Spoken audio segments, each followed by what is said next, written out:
afa me yefiro ne nkwa haban ne so obi so di fo haban wati de me de me ntiase o wa kire aba na ada na wo kire haban maduha me be kire haban ne so na ye kan se ade bia wasase wi so Nyankopɔn sisi se emfa mbɔ nipa but te ne ye ntiase ena nim na ye nim ena hu na ye hu age se hwe woti asase so ye kire wade papa o mpeso be koso ah obi so di fo manante asase so ma pa adwuma pa minya bacha enkasa obi ya no so na pa baby e sie bia sesi bola so sesi himfa be ba joti mi o kwa pepe se kokko mi ni bezele be se kokko mi ni na kase guso na pa gugu edua na se o wi ati aba ne ba ko o di bedu fia ba bi ku an wo ko ne se ye adwuma na wo ko pe no twiro wudi na twiro adwuma ne ka ho be ba joti mi na fatu wo mpatifi onyame be ma wo hu na ni onyam no fofo se odi fo ka ne twi nko a ya ne ye bere ye ntiase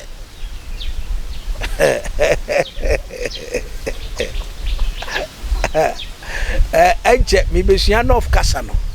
me hwehwe kasa kakra ma maka no of kasa mu na wo so saka bi akwabu ngofo no of so papa odi fo ye di wachi ya fa wo nyama ne bi ye yusu ye de ye adwuma beta agi ensam novo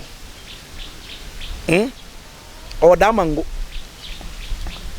brother awoda mango nyame chira na onye okese no onyame peja ne nsa kese mfama wate ne abesom bia onyame mane yeye what is here also for whatever you are teaching I am following your steps and I pick your some of your lips and your directions and it works me seriously upe na pede njo oyeye mano ne pacho enye gbo na obama mane keke every no for abaha on say mo den dey so oba down what dey see e bia nketo ano so akese dey che so oba me na wuchi ame na dey na me bia suku akire de ma okese ne awurade oketo ane osomfo tiu me se okese ne awurade oketo ane osomfo ti ase se so nyame wamfa kwan no ama metie di ntrum nje ne obi twam de ya abetenenka so that so okese ane awurade o wamfa nomo a enyeyi obi se papa me story me to ade o mu no me komu a me koma kwetram sa ye ntohwe enso story to am so ye to ade no di mi ha to ade papa ne me to che se na me fuka me pa che kofa de nkoma haban je ye wo kokko ene ye wo green so that say me pa che ni nyina ade nkoma bet fa ni aban green no miensa na fa kokko no miensa kabom na fa two stone fan chine gukuram na fa to so me ba jaw e be den so se fu beti maguram e be den so beti masorati aw e be den so bebonya magu me say wonya no ba bia attention tv me say subscribe channel no na share na like page no na emu se yesu amana yesu etiase abe pa jaw e be je wonsam hu be dwiri won tiase da na won tiase so da obi osoda ibon me patweti pe adedenkruma na pesuru su me se den esuru nsu nsu to na de asimfimfin na bi agum wi afaposa anadwona da ibon bi aso no me patweti mi fa ohuru ni padua fa wi huru anim obi osoro ti abehu eda ya oso na wura fi ubehu ne enkoye da ibon ya oso bia ebedane ne ya me kan se me se o hwe machira kwan a no wa ablekuma nkape William Street can near Froloto media a direction road and name area code normally at so into William Street Offer Pentacle Junction now by your probably William Street was somebody miss you Fasako so Offer Pentacle Junction on Sabem so free agape nearby on Sunny Faso what I say and it hear me near me can say si asese se be bibia wo hwe bia no hwehwe machi akwan amemo a obi se papa ya bɔ mabusua ni dua ya de achia ye ntimi nnane ya de achia ye ntimi nnane e ba chawo onyame esane be hwewate pa de nkruma ye na ha ban yo a na de oni mo fa secretary of mo ntini bebre ngu fom na mo fa besi mienu ntu ni ti bisi mienu ngu ni nase ni nkyem ni nkyem mienu ba chotie na mo fa bidie engu so bidie ba men safa ngu so no nda ye ya mo mo ne credit sa amprenso be ba chotie mo ye ne sa for 7 days man sa aduabo no adane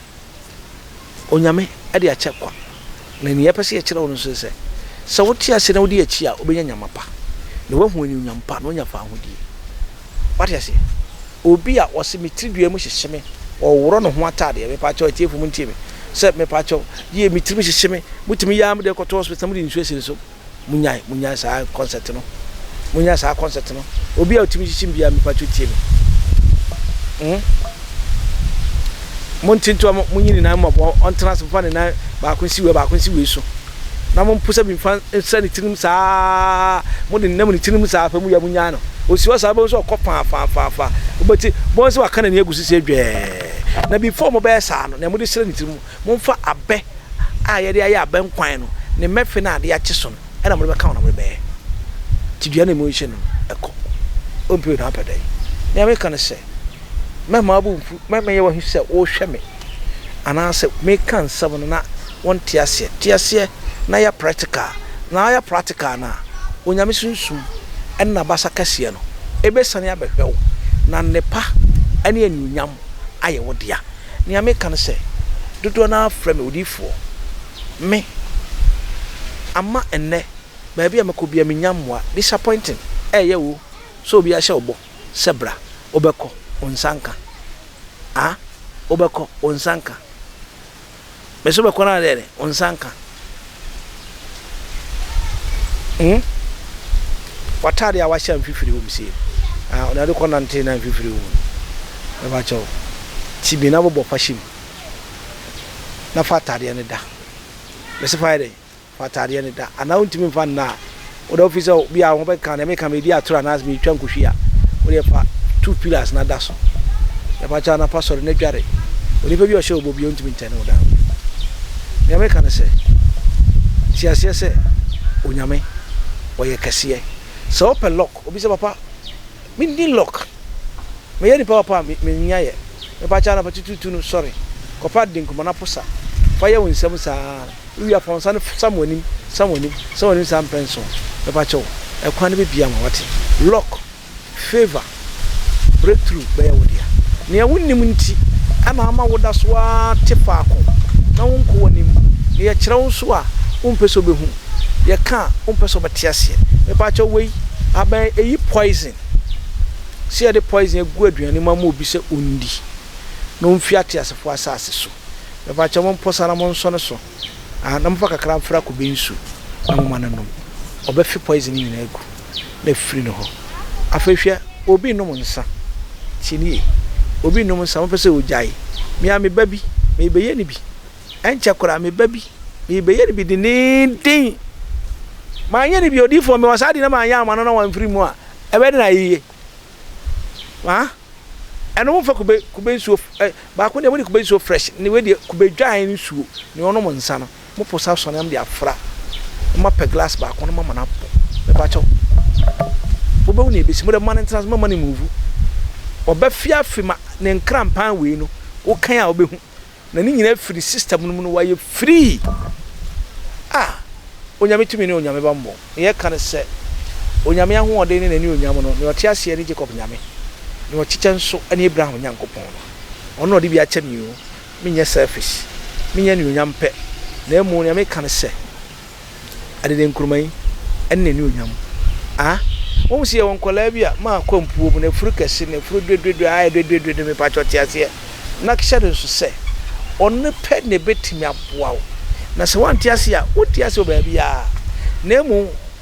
tiase se nature a different all thing together obega se me the nature de me nyi nature ntu una abo asase timi una abo asase ana na abo osoro ana na aka hinta se mo asase so Kristo ebedai nature one of the best obana na fura kutunu pa chopo sa we bi nkola de mpade ede pe cook ana Sprite na faka kra fra na manenom yene sa for 3 days 4 days wo za kwara na furu na ai ebo na nim a ewe nu ni nyina betwe na kwara na ho ato no wo se bibi ni ho me pese putu practical me se me telephone number na etwa mu putu practical na hwe ade na hu se onyame odofo me se ye kirade a ye nyanya atwem obi se papa no wane me ni pedua no mo hihime maya enko ebi se menopause me fa cha nya menopause me se nya den enya menopause enya menopause di menopause de ye wa na izo ni pedua mi na izo o de atwa hospital kwan ye wo sa ne wo me fa cha we esa pama be for what me kire enya menopause me fa cha oni pedua no se be santi na beti asenti me pa cha fo bi sija so wo de sija so afi pun hu fantama kata ho na pun hu ye ne sa for nanso me pa cha oni pedua ma isho nyina e bibi ma ho ato what afi me pa cha papa ye fi ona ho money sori ti ayen ni bibi ana ho money sori ti ayen ni bibi ana ye yi fi ne tenema ni pa nkoso me pa cha mo mpewi ni awo no ene aba no na mo mfengu awewam na mo ntini num nka ho na mo nhye saa for 21 days ofie me pa cha etu atwa onyame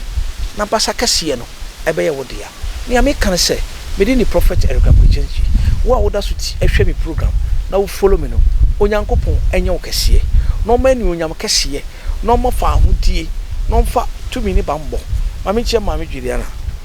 mame nyame nhira onyame ye wo kase onyame ntintimu onyame ye wo kase onipa bi a wo hwebe no na wodi machine ko so ahwe na obenya nhira na wa ye kase okofo ne David nyankopon no nya se Yesu amma wo besan hia me na wo hu onyame ye ne onyam na makoso akyerɛkyerɛ na makoso hu onyankopon fa ahodie obi beka kyerɛ se papa me na mu hwene hwane me pa chotie me fa banwe na fa ebi se fita yamfra na fa sra wo na mu enhwene hwane biem enwa wa apiem na me kan se onyame amma nature adedenkruma nature tumi kase na ahye ne onyam hwade ne ame kan se asomdwe ene fa ahodie enye wodea bedase bye bye.